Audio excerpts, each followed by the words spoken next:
వరంగల్ కాకతీయ యూనివర్సిటీలో ఎస్డీఎల్సీ విద్యార్థులు ఆందోళనకు దిగారు. గత 3 సంవత్సరాల నుండి ఎన్నో ఇబ్బందులు ఎదుర్కొంటున్నామని, సిలబస్ కాపీలు, మెటీరియల్ లేక అవస్థలు పడుతున్నామని, 7,500 రూపాయల ఫీజు కట్టినా ఫలితం లేదని విద్యార్థులు వాపోయారు. రివాల్యుయేషన్ రిజల్ట్లో కూడా జాప్యం అవుతోందని, హాల్ టికెట్లలో జరిగిన తప్పుల వల్ల తికమక పడుతున్నామని విద్యార్థి నాయకులు ఆరోపించారు. ప్రొఫెసర్లతో చేయాల్సిన పేపర్ కరెక్షన్లను వేరే వాళ్లతో చేయిస్తున్నారని విద్యార్థులు ఆరోపించారు. జరగనున్న పరీక్షల నేపథ్యంలో సీఎం రేవంత్ రెడ్డి విద్యాశాఖ మంత్రితో మాట్లాడి కాకతీయ విద్యార్థులు ఎదుర్కొంటున్న సమస్యలను పరిష్కరించాలని విద్యార్థులు కోరుతున్నారు. నమస్తే అండి, నేను BBA final year student. SDLC నుండి రాస్తున్న ఎగ్జామ్స్ ప్రజెంట్. గత 3 సంవత్సరాల నుంచి రెగ్యులర్గా ఫీజు కడుతున్నాం. మేము అంటే 7,600 కడుతున్నాం. మాకు సిలబస్ కాపీస్ లేవు, మెటీరియల్స్ లేవు. మేము ఉన్నట్టు రాసినా కూడా, అసలు రిలవెంట్ మ్యాటర్ రాసినా కూడా సబ్జెక్ట్స్ అన్ని ఫెయిల్ చేస్తారు. 21, 25, 26 3 కన్సిక్యూటివ్ సబ్జెక్ట్స్లలో వేసేసారు. 18, 14 వచ్చిన వాళ్ళకి పాస్ చేస్తారు సబ్జెక్ట్స్ రివాల్యుయేషన్లో, మాకేమో పాస్ చేయట్లే.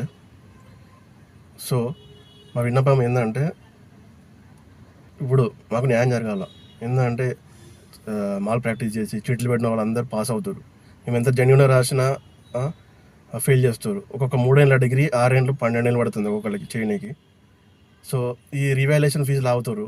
ఫీజు కట్టినాక రిజల్ట్ లేట్ అవుతుంది. ఈ గ్యాప్లోనే మళ్ళీ సప్లిమెంటరీ ఫీజు లాస్ట్ డేట్ అంటారు. ఆ సప్లీ ఫీజు కట్టిన మళ్ళీ అసలు పాస్ అవుట్ అయినాయి, బెనిఫిట్ అయినాయి, నాట్ బెనిఫిట్ అయినాయి ఏం తెలియట్లే.